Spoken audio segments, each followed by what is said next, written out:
ইনশাআল্লাহ পড়েন। 18 নম্বরে ছেলে মেয়েদের স্বাস্থ্য সুরক্ষার নিয়ম নীতি শিখায় দিবেন। স্বাস্থ্য সকল সুখের মূল। আমরা ছোটবেলা পড়তাম early to bed and early to rise makes a man healthy, wealthy and wise. আগে যে ঘুমায়, আগে যে ঘুম থেকে ওঠে, এ সম্পদশালী হয়, এ স্বাস্থ্যশালী হয়, এ হয় এলাকার সবচেয়ে জ্ঞানী, ঠিক কি না? এখন ছেলে মেয়ে রাতে ঘুমায় দেরি করে, সকালে উঠে দেরি করে, ফজরের নামাজ নাই, মক্তব নাই, স্কুলে যায় দেরি করে, এরকম আছে না নাই? না, বাচ্চাদেরকে শিখাবেন। স্বাস্থ্য সুরক্ষার নীতিমালা বিষ্ণু ইসা ইসলাম শিখিয়ে গিয়েছেন। বাচ্চাকে মেসওয়াক কিভাবে করতে হয় শিখাই দিবেন, পারবেন? ব্রাশ কিভাবে করতে হয় শিখাই দিবেন। স্যানিটেশন হাইজিন কিভাবে মেইনটেইন করতে হয় শিখাবেন। টয়লেটে ঢুকে কি করতে হয় এগুলো শিখায় না অনেক মা বাবা, আছে না নাই? কিভাবে টয়লেট করতে হয়, টয়লেট শেষে কিভাবে হাত ধুইতে হয়। প্রথম যে মেয়েদের পিরিয়ড শুরু হয় তাদের ক্ষেত্রে তাদের মায়ের অনেক ভূমিকা আছে, বড় বোনদের অনেক ভূমিকা আছে। লাজুকতার কারণে তারা অনেক ধরনের এই স্বাস্থ্যজনিত রোগের মাধ্যমে ভুগে। আর এই দেশে এগুলো নিয়ে অনেক কুসংস্কার আছে। অনেক নানি খালা এরা এমন এমন কথা বলে যে এই জামা পরা যাবে না, পিরিয়ড যখন কোনো মেয়ের শুরু হয় এটা খাওয়া যাবে না, ওইটা করা যাবে না। এগুলোর সাথে ইসলামের কোনো সম্পর্ক নাই। আপনি মা, আপনি আপনার মেয়েকে এগুলো শিখান যে মা এটা আমার হয়েছে, তোমার নানুর হয়েছে, এটা তোমারও হবে। ইটস ভেরি ন্যাচারাল, এটা খুবই ন্যাচারাল একটা বিষয়। তোমাকে সাহস হারালে চলবে না, এটা খুব সিম্পল একটা ম্যাটার, এটা হয়, এটা হবে। এভাবে বড় বোনেরা, মায়েরা মেয়েদেরকে স্বাস্থ্য সুরক্ষার ব্যাপারে গাইডলাইন দেবে। সর্বশেষ কথা, স্বাস্থ্য সুরক্ষার ব্যাপারে প্রত্যেকটা ছেলে মেয়েকে কমন কিছু রুকিয়া শিখাবেন।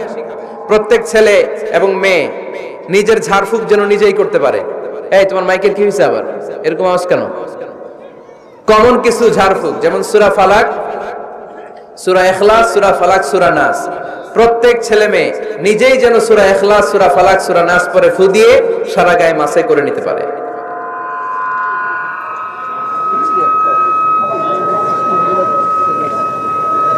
কি মাইকের কি সমস্যা? মাইক পেন আছে?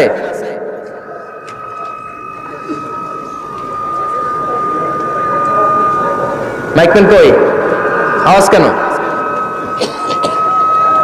আয়াতুল কুরসি প্রত্যেকটা ছেলেকে শেখাবেন, সূরা ফাতিহা শেখাবেন, 3 কুল শেখাবেন। আপনার ছেলে আপনার মেয়ে নিজেই যেন নিজের ঝাড়ফুঁকটা করতে পারে।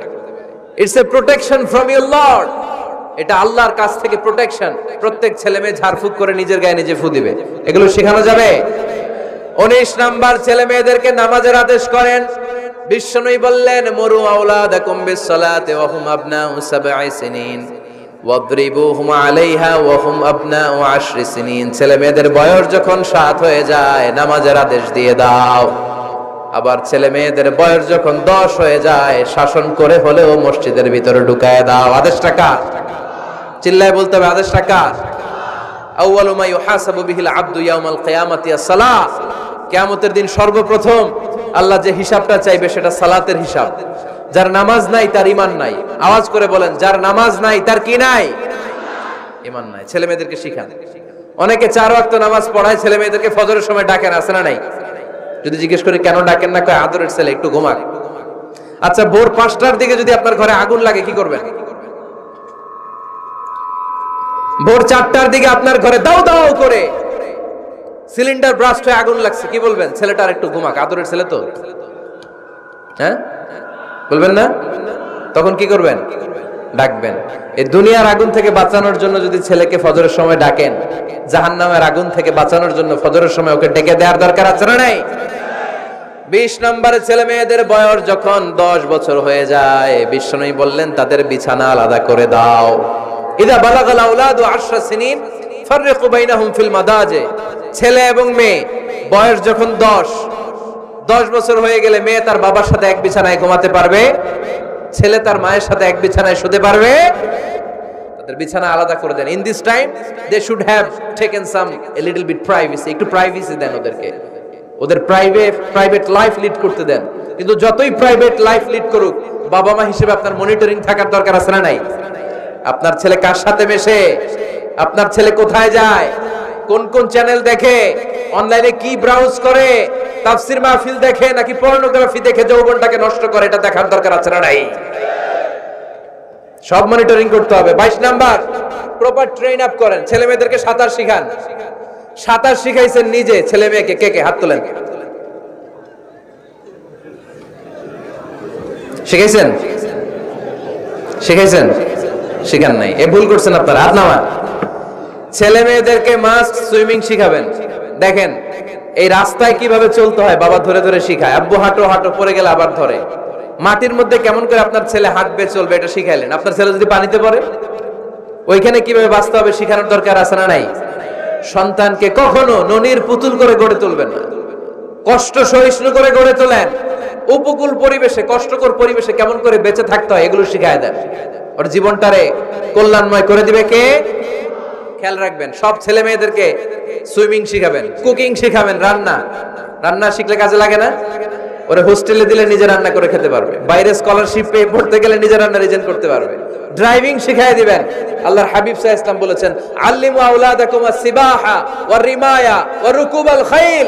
তোমরা তোমাদের সন্তানদেরকে সিবাহা মানে সাঁতার শিখাও। এটা আমি বানায়ে বলি নাই। কোন বর্ণনা এসেছে সাইয়েদনা ওমর ফারুক বলতেন, কোন বর্ণনা এসেছে আল্লাহর হাবিব বলতেন ছেলে মেয়েদেরকে সাঁতার শেখাও যেন পানিতে ডুবে মারা না যায়। ওয়া রিমায়া মানে কিভাবে তীর মারতে হয় শিখাও। ওই সময় ছিল তীর মারা, এখন হচ্ছে মার্শাল আর্ট, এখন কুংফু, এখন কারাটে। কেমন করে আত্মরক্ষা করবে প্রত্যেক ছেলে মেয়েদের জানার দরকার আছে না নাই? ওয়া রুকুবাল খাইল, কেমন করে ঘোড়ায় চড়তে হয় শিখাও। তখন ছিল ঘোড়ায় চড়া, এখন হইতেছে গাড়িতে চড়া। পাবলিক বাসে কেমনে চলতে হয়, পাবলিকলি কিভাবে মিশতে হয় জানার দরকার আছে না নাই? ছেলে মেয়েটারে মাঝে মাঝে বাজারে পাঠান, ওরে কিছু কিনে আনতে দেন। ও যদি লস করেও আসে তারপরেও দেন, ওর শিখার দরকার আছে না নাই? ল্যাঙ্গুয়েজ শিখান। ছেলে মেয়েদেরকে একাধিক ল্যাঙ্গুয়েজ শিখাবেন। প্রথমে শিখাবেন শুদ্ধ মাতৃভাষা, ঘরে শুদ্ধ ভাষায় কথা বলার চেষ্টা করুন। শুদ্ধ বাংলা ভাষা প্রথম, দ্বিতীয় হচ্ছে কোরআনের ভাষা আরবিক, নাম্বার 3 হচ্ছে ইন্টারন্যাশনাল ল্যাঙ্গুয়েজ ইংলিশ। আমার বাংলাদেশের প্রত্যেকটা ছেলের 3টা ল্যাঙ্গুয়েজ জানার দরকার আছে না নাই? জানার দরকার আছে না নাই? আমরা পৃথিবীর যেখানে যাই ওখানে কথা বলতে পারি। আমরা ইংরেজদের সাথে ইংরেজিতে কথা বলি, আরবদের সাথে আরবিতে কথা বলি, আর আমাদের দেশে বাংলায় কথা বলি। তাহলে মাল্টি ল্যাঙ্গুয়েজেস জানতে হবে আপনার ছেলে মেয়েদেরকে। 23 নাম্বার টাইমলি ম্যারেজ, সময় মতো বিয়ে দিয়ে দেন। বাবা এবং মা, ছেলে মেয়ে যদি বড় হয় ম্যাচিউরড হয় বিয়ে দিয়ে দিবেন। কি করবেন? হ্যাঁ, এই খুশি হয়ে গেছে ছেলে পেলে খুশি। ওয়া আনকিহুল আয়ামা মিনকুম ওয়াস-সালিহিনা মিন ইবাদিকুম ওয়া ইমাইকুম, যারা অবিবাহিত বিশ্বনবী বলেন এদেরকে বিয়ের পিঁড়িতে বসায় দাও। ইয়া মাশারাশ শাবাব, এ যুবকেরা, মান ইসতাতা মিনকুমুল বাত, যাদের সামর্থ্য আছে ফালিয়াতাজাওয়াজ, যারা বিয়ে করো। কি করো? বিয়ে করো। এই দেখেন ছেলে পেলে কত খুশি, এরা বিয়ে করতে চায় কিন্তু বাবা মা বিয়ে করাচ্ছে না। ছেলের বাবা মেয়ের বাবা ওরা যদি ম্যাচিউরড হয় ওদেরকে বিয়ে করায় দেয়। চেয়ারম্যান সাহেবরা কই? এমপি সাহেব আস, এদেরকে একটু দেখেন। আচ্ছা, সব শেষ কথা, তাকসিমুল মিরাস বিল আদল, ছেলে মেয়েদের মাঝখানে ন্যায় সঙ্গতভাবে মিরাসের বন্টন করতে হবে। ছেলে পাবে যদ্দুর, মেয়ে পাবে অর্ধেক। আচ্ছা এবার আওয়াজ করে উত্তর দেন তো, ছেলেকে যদি দেন 2 লাখ, মেয়ে পাবে কয় লাখ? ছেলেকে যদি দেন 4টা গাড়ি, মেয়ে পাবে কয়টা গাড়ি? আইনটা কার? চিল্লায় বলতে হবে আইনটা কার? রব্বুল আলামিন বলেন, ইউসিকুমুল্লাহু ফি আওলাদিকুম লিযযাকারি মিসলু হাযযিল উনসায়াইন। আল্লাহ বিধান দিলেন ছেলে পাবে যতটুকু, মেয়ে পাবে তার অর্ধেক। আপনাদের লক্ষ্মীপুরের কি অবস্থা? এভাবে বন্টন হয় তো? বন্টন হয়? অনেক বাবা আছে মেয়েরে বলে, মা তোর বাইরে সব দিয়া দিলাম, তোর লেগে দোয়া করে দিলাম। কত বড় ডাকাই! অনেক মা আছে ছেলের পাতে মুরগির রান দেয়, মেয়ের পাতে মুরগির ঠ্যাং দেয়। আছে না নাই? ওই মা বাবাদের শেষ জীবনটা দেখবেন ছেলের বাড়িতে কাটে না, মেয়ের জামাইয়ের বাড়িতে কাটে। এরকম হয় না? প্রকৃতির খেলা বড় খেলা, এজন্য ইনসাফের সাথে এটা বন্টন করবেন। 25 নাম্বার পয়েন্ট, সর্বশেষ পয়েন্ট, সূরা লুকমানে আল্লাহ তাআলা প্রত্যেক বাবা তার ছেলেকে কি কি পরামর্শ দিবে, কি কি আদেশ দিবে, কি কি নাসিহাত দিবে, সূরা লুকমানের 12 নম্বর আয়াত থেকে 19 নম্বর আয়াত। কত নম্বর আয়াত থেকে? 12 থেকে 19। এই আয়াতগুলোর মধ্যে একজন বাবা, একজন গার্ডিয়ান তার ছেলেকে কি কি উপদেশ দিবে, এই সবগুলো উপদেশ কোরআনের মধ্যে তুলে ধরেছে কে? আজ রাতে সূরা লুকমানের 12 নম্বর আয়াত থেকে 19 নম্বর আয়াত, এই আয়াতের অর্থগুলো ছেলে মেয়েদেরকে বসায় একসাথে পড়বেন। রাজি আছেন? আওয়াজ করে পড়েন ইনশাআল্লাহ। আল্লাহ আমাদের ফ্যামিলি গুলোর তুমি জান্নাতি ফ্যামিলি বানাও, আমাদের ছেলে মেয়েগুলোর আল্লাহ তুমি মানুষের মতো মানুষ বানাও, তাদেরকে তুমি দেশপ্রেমিক বানাও। কোরআন এবং সুন্নাহর আলোকে যে গাইডলাইন গুলো আমরা শুনলাম কিভাবে ছেলে মেয়েদেরকে মানুষ করতে হবে, এগুলো যেন আমরা মেনে চলতে পারি, আল্লাহ তুমি তৌফিক দাও। আর জোরে পড়তে হবে আমিন।